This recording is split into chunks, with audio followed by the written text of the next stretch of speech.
नमस्कार। Cyclophosphamide tablets ये एक कीमोथेरेपी टैबलेट है। लोग कीमोथेरेपी के नाम पर अक्सर ऐसा सोचते हैं कि कीमोथेरेपी मतलब इंजेक्शन, और ओनली इंजेक्शन ऐसा नहीं है।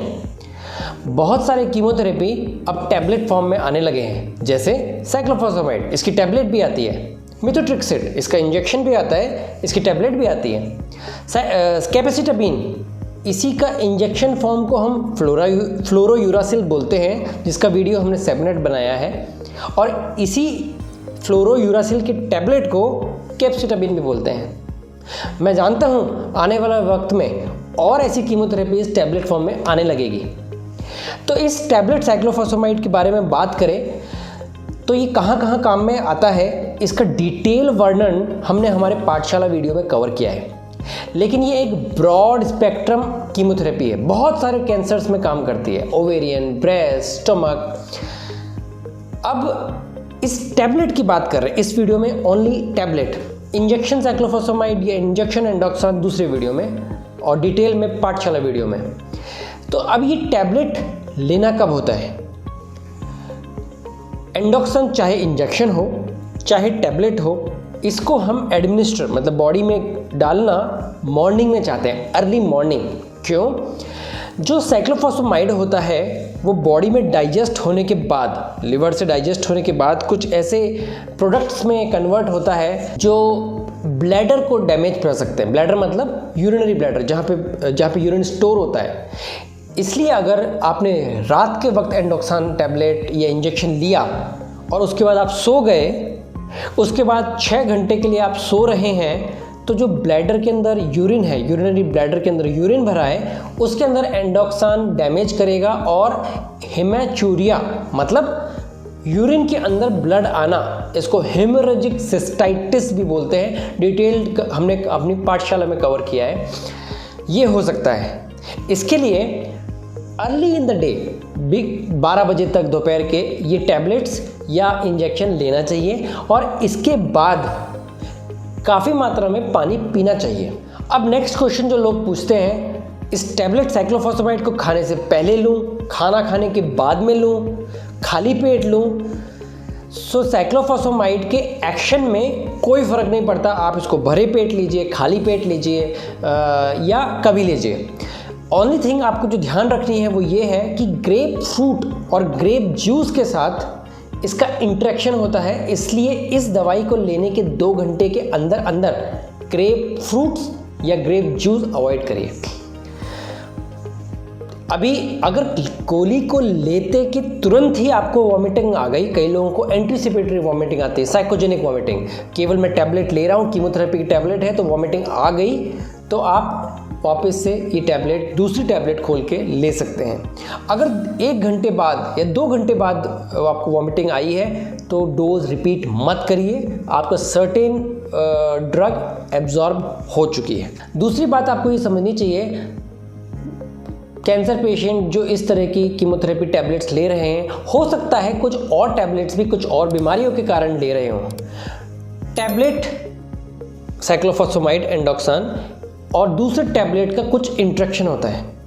ये इंट्रैक्शन पेट में भी हो सकता है और टैबलेट लेने के बाद भी हो सकता है। इसके लिए आप अगर इस तरह के टैबलेट ले रहे हैं, जैसे डिजॉक्सिन, या हार्ट के लिए काम आती है, अमियोडारोन हार्ट के जो कॉन्ट्रैक्शन है उसको रेगुलर करती है, या फिर इंडोमेथोसिन, ये एक पेन किलर है, फेनिटोइन या फिनोबार्बिटोन, ये एंटी एपिलेप्टिक्स है, जिन लोगों को झटके आते हैं, कन्वल्जन्स आते हैं, उन लोगों को दी जाती है। या फिर वारफेरिन, ये ब्लड को पतला करने के लिए, जिसके बॉडी में ब्लड क्लॉट्स बन रहे हैं, इस तरह के प्रॉब्लम्स में एट्रियल फिब्रिलेशन है, उस वारफेरिन नाम की टैबलेट दी जाती है। ये टैबलेट्स एंडोक्सान से इंटरेक्ट करती हैं।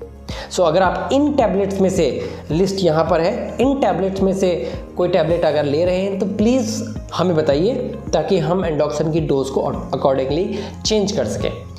चौथा पॉइंट ये है कि एंडोक्सान चाहे इंजेक्शन फॉर्म में लिया हो या टैबलेट फॉर्म में, कुछ हद तक स्टेरिलिटी कर सकता है, मेल्स में भी फीमेल्स में भी। स्टेरिलिटी का मतलब है रिप्रोडक्टिव कैपेबिलिटी, बच्चे पैदा करने की कैपेसिटी।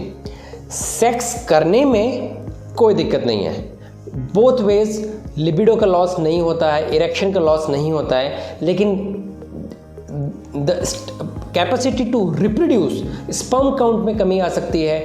जो ओवा, जो अंडा बनता है मादा के अंदर, वो कम बन सकता है, डिस्ट्रॉय हो सकता है। ये सब चीज़ें आपको ध्यान रखनी चाहिए। और एंडोक्सान टैबलेट या इंजेक्शन लेते वक्त प्रेगनेंसी अवॉइड करना चाहिए, क्योंकि स्पर्म डैमेज हो सकते हैं, ओवा डैमेज हो सकता है इससे, और कोई एबनॉर्मलिटी आ सकती है बच्चे के अंदर। इसलिए बर्थ कंट्रोल आपको प्रैक्टिस करना चाहिए। अब एंडोक्सान आप समझ ही गए होंगे कि कोई सिंपल दवा नहीं है, इसलिए अगर आपके घर में टैबलेट एंडोक्सान है, टैबलेट साइक्लोफॉस्फेमाइड है, प्लीज़ उसको बच्चों की पहुंच से दूर रखिए। गलती से भी बच्चों को मिला, ग्रोथ में नुकसान हो सकता है। अब बात करते हैं साइक्लोफॉस्फेमाइड टैबलेट के होने वाले साइड इफ़ेक्ट्स की। ये इंजेक्शन से काफ़ी कॉमन है और थोड़ा ओवरलैप है, लेकिन सबसे पहले साइड इफ़ेक्ट जो सबसे इम्पॉर्टेंट भी है वो है WBC का कम होना।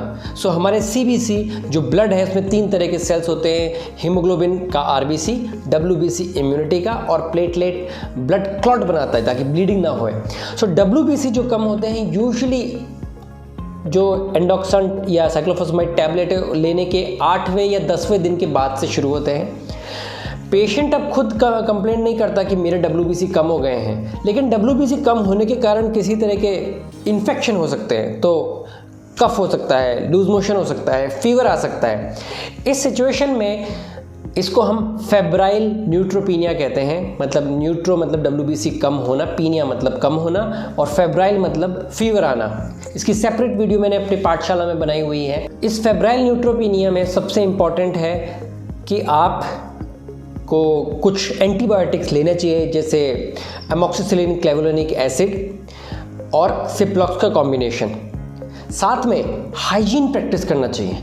ज़्यादातर इन्फेक्शन हमारे खुद की हैबिट से आते हैं, गंदे हाथों से खाना खाना, पुराना खाना खाना, या फिर कोई ऐसा व्यक्ति जिसको खांसी जुकाम, सर्दी जुकाम हो रखा है, उसके बहुत करीब आना। आप समझिए आपकी इम्यूनिटी कम है, आपको इन लोगों से दूर रहना है जिनको खांसी, जुकाम, कफ या कोई एक्टिव रेस्पिरेटरी इन्फेक्शन है। कोविड के टाइम में बहुत लोगों ने हाइजीन की काफ़ी बेसिक समझ ली हैं। अभी next side effect platelets. Platelet मैंने बताया ब्लड को क्लॉट करता है, तो प्लेटलेट की कमी होने पे ब्लीडिंग हो सकती है। ये कब होता है? साइक्लोफॉस्फेमाइड जिस दिन आपने चालू किया उससे करीब 10 से 15 दिन के बाद। लोग ऐसा सोचते हैं कि आज मैंने कोई कीमोथेरेपी टैबलेट खाई, कल से मुझे साइड इफ़ेक्ट हो जाएंगे, कल से मेरी इम्यूनिटी डाउन है, कल से मुझे ब्लीडिंग हो सकती है। ऐसा नहीं है। तो ये आपको साइड इफ़ेक्ट कब होने वाले हैं, इससे आप एक बेटर कंट्रोल ले सकते हैं कि अब मेरा इम्यूनिटी लो का टाइम है, अभी मेरा ब्लीडिंग होने का चांस है।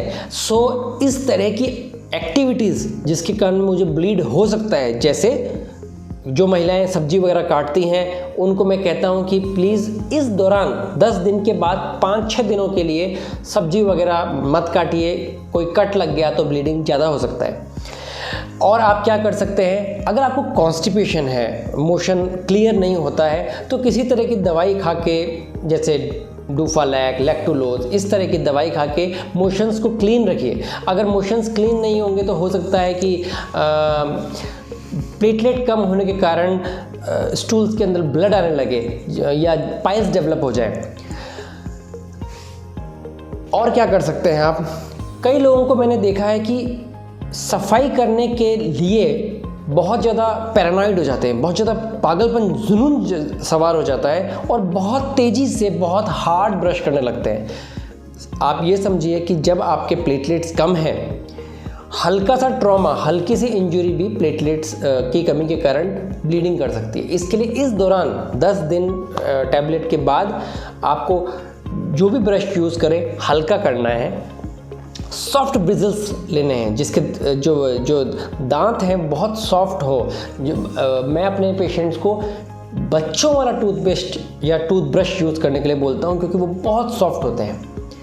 ये प्लेटलेट का साइड इफ़ेक्ट और भी ज़्यादा एप्लीकेबल है अगर आप कोई ब्लड को पतला करने वाली दवा जैसे एस्प्रिन, क्लोपिडोग्रिल या वारफेरिन या कुछ ऐसे इंजेक्शन, जैसे आपने कोविड टाइम में सुना होगा लो मॉलिक्यूलर वेट हेपरिन या हेपरिन रिलेटेड कंपाउंड, इसका डिटेल वीडियो सेपरेट है।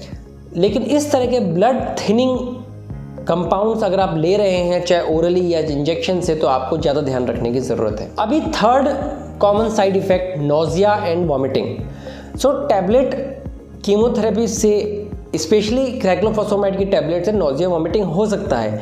इसीलिए हम हमारे सारे पेशेंट को टैबलेट के साथ साथ एक एंटी वॉमिटिंग जैसे ओंडासिट्रॉन या उससे पावरफुल कुछ इंजेक्शंस है, पैलेंसिट्रॉन, ग्रेनिसिट्रॉन, इस तरह की कुछ टैबलेट्स देते हैं। इसके साथ साथ अगर नोज़िया या वॉमिटिंग हो रही है तो मैं सजेस्ट करता हूं कि आप अपने हाइड्रेशन पे ज़्यादा ध्यान दीजिए।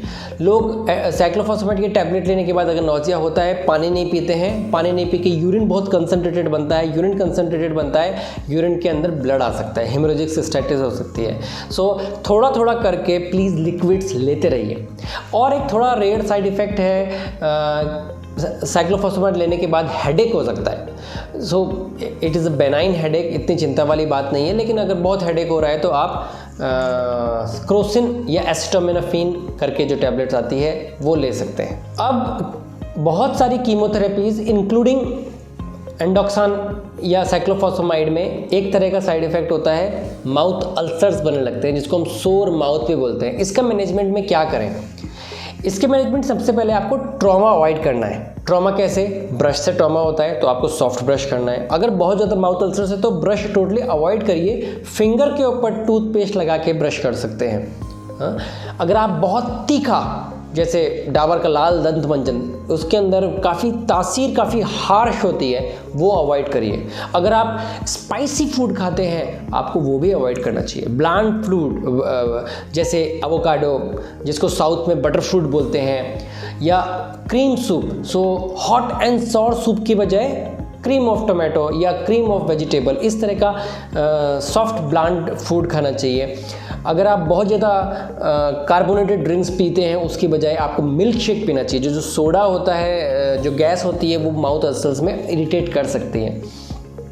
इसके अलावा मैंने एक और वीडियो डिटेल में बनाया हुआ है कि सोर माउथ के साथ हम क्या क्या हैबिट्स में चेंज कर सकते हैं, प्लीज़ उसको देखिए।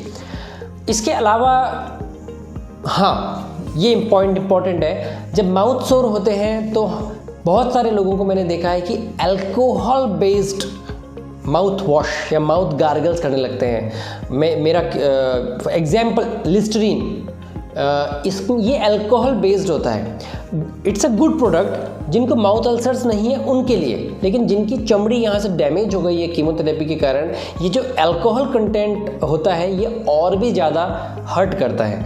इसके बजाय नॉन अल्कोहल बेस्ड जैसे म्यूकोबेन्स, या फिर आप घर में भी अपना खुद का गार्गल बना सकते हैं। करीब 1/4 बेकिंग सोडा, 1/4 सॉल्ट और करीब 1 कप गरम मतलब गुनगुना पानी, 1 कप मतलब 150 ml, इसको कॉम्बिनेशन से माउथ को रिंस कर सकते हैं, गार्गल कर सकते हैं।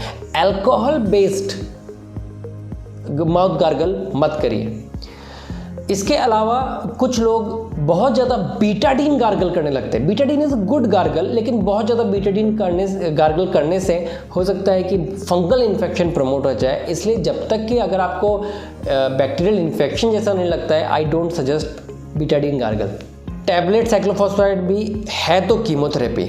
सो कीमोथेरेपी का most known, well known side effect है हेयर लॉस, वो हो सकता है। हेयर लॉस एक बहुत बड़ा टॉपिक है, इस वीडियो में मैं हेयर लॉस के बारे में नहीं कवर कर रहा। फिर भी कुछ बेसिक्स जो मैंने मेरे पाठशाला वीडियो में कवर किए थे, वहाँ से एक समरी में आपको बताता हूँ क्या क्या आप कर सकते हैं। जो लोग तेल नहीं लगाते उनके लिए सजेस्ट करते हैं कि तेल लगाएं, क्योंकि जो साइक्लोफॉस्फेमाइड है चमड़ी को बहुत ड्राई कर देता है। हेयर लॉस हर जगह से होता है। सो कीमोथेरेपी के हेयर लॉस और नॉर्मल हेयर लॉस में है फ़र्क ये है कि जो आपकी आई लैशेज़ है या सॉरी आईब्रोज़ हैं या आई लैशेज़ हैं, वो नॉर्मल हेयर लॉस में नहीं होती, लेकिन कीमोथेरेपी की हेयर लॉस में होती है। इसके लिए जो इनका प्रोटेक्टिव फंक्शन है, जैसे अगर यहाँ से पसीना आता है तो आँखों में नहीं जाता, आईब्रोज से साइड में चले जाता है, वो नहीं होता है। तो पसीना डायरेक्टली आँख में जा सकता है। धूल मिट्टी जो हवा में है या ट्रैफिक में है वो आई लैशेज़ के कारण आँख में नहीं जाती है, वो जा सकती है। सो आपको थोड़ा प्रोटेक्टिव गियर्स पहनने पड़ेंगे। अगर आप चश्मा ना भी पहनते हैं, बिना नंबर का चश्मा पहनिए, धूल मिट्टी से बचने के लिए डायरेक्ट आपके आँख में जा सकती है। अगर आपको पसीना बहुत ज़्यादा आता है या आप ऐसी जगह रह रहे हैं जहाँ आपको पसीना बहुत आता है, तो एक तरह का स्कार्फ या हेड बैंड बांध के रखिए ताकि पसीना डायरेक्टली आँख में ना चले जाए। हर्टफुल होता है, इन्फेक्शन भी हो सकता है। मैंने मेरी सेपरेट वीडियो के अंदर कवर किया है कि हेयर लॉस के लिए आप और क्या क्या कर सकते हैं, like micro pigmentation, eyebrows loss के लिए क्या कर सकते हैं, आई लैशेस लॉस के, उस वीडियो को आप देखिए ना। कि कोई भी कीमोथेरेपी हो, एक साइड इफ़ेक्ट काफ़ी एम्प्लीफाइड होता है लोगों की साइक में, सर मेरी भूख ख़त्म हो जाएगी। सो नौजिया की फीलिंग के साथ साथ भूख कम होती है।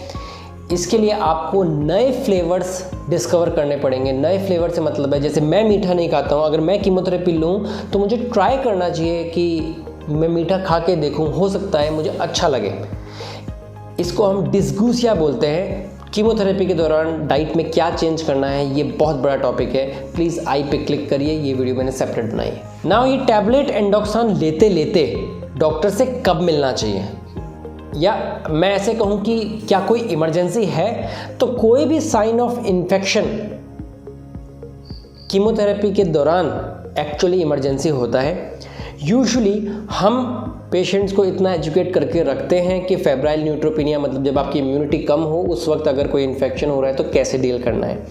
इसके अलावा अगर आपको प्रॉब्लम्स लाइक यूरिन के अंदर ब्लड आने लगे ब्राउन कलर का या रेड कलर का, वो आपको इमरजेंसी लेवल पे डॉक्टर से मिलना चाहिए। इसके अलावा जो भी साइड इफ़ेक्ट है, जैसे भूख न लगना या नोजिया वॉमिटिंग, वो आप एक एक्स्ट्रा रिकमेंडेशंस होती हैं जो मैंने इस वीडियो में कवर करी। आशा है आप उससे डील कर पाएंगे। स्किन ड्राई हो सकती है, तेल लगाने का, नोजिया वॉमिटिंग के लिए ऑन्डासेट्रॉन या उसी ग्रुप के टैबलेट्स ले सकते हैं। डाइट पे ध्यान दे के लिक्विड्स ले सकते हैं, और स्मॉल फ्रीक्वेंट मील्स या स्मॉल फ्रीक्वेंट लिक्विड इनटेक आपके लिए रिकमेंडेड है। आशा है आपको ये वीडियो यूज़फुल लगा होगा।